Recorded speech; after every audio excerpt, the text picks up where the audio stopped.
Le 8 mai est un jour important. Important car il marque la fin d'une période de combat. Il est aussi important car c'est un jour pour se souvenir de ceux qui ont participé et donné leur vie pour notre liberté. Mais cette année, l'armistice n'a pas été encore signé. Nous sommes toujours en guerre contre un ennemi invisible, un ennemi contre lequel nous faisons bloc. Nous le combattons en respectant les gestes barrières et le confinement. Nous espérons bientôt signer l'armistice du coronavirus et qu'il ne fasse plus de victimes. Vive la France et vive Poissy!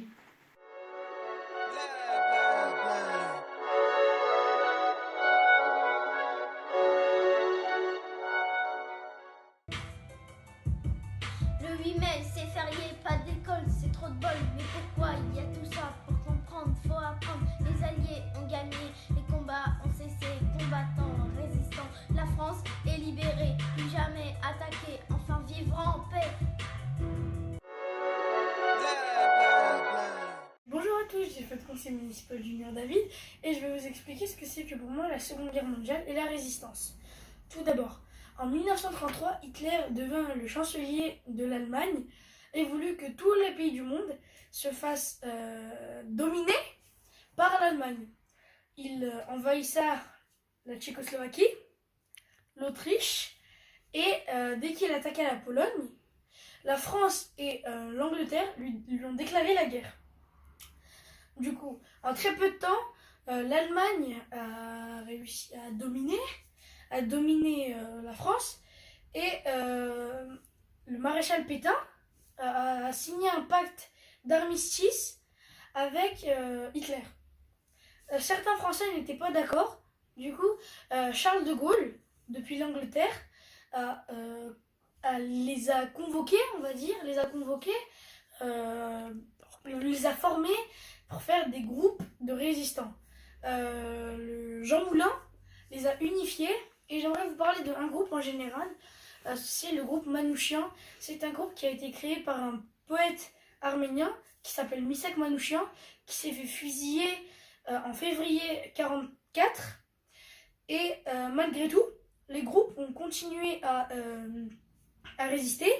Et c'est grâce à cela que le 6 juin 1944, la France, les Américains et les Alliés ont débarqué en Normandie et ont libéré la France.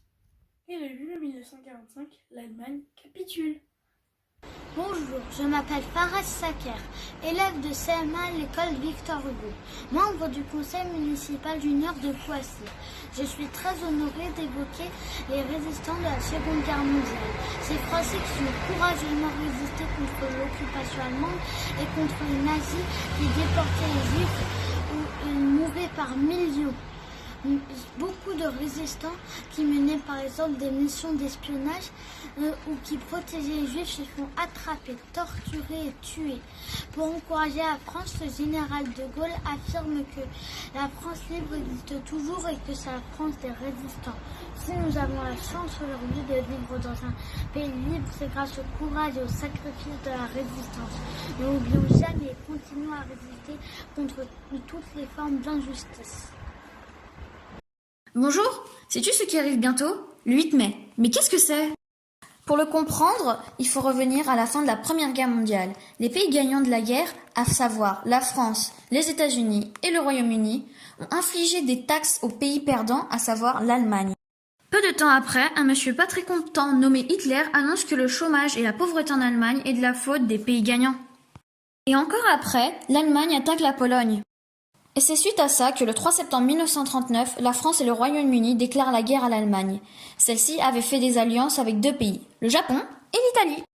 Et c'est avec le système des alliances que le conflit est devenu une guerre mondiale. Et le 8 mai 1945, c'est l'armistice. Et là, c'est faites péter le champagne, tout le monde est content. Du coup, tous les ans, le 8 mai, on se réunit pour trois choses.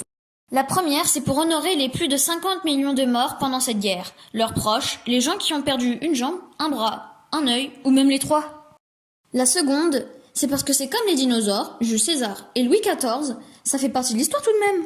Et la troisième, c'est parce qu'il faut pas recommencer, pardi. Parce que ça voudrait dire plus d'armes, plus d'explosions, plus de morts, plus de blessés, plus de larmes aussi. Et ça, c'est vraiment pas cool. C'est pour ça que tous les ans on se réunit. Bon, c'est vrai, à chaque fois, soit il pleut, soit il fait trop chaud. Mais bon, il faut quand même le faire parce que c'est très important tout de même.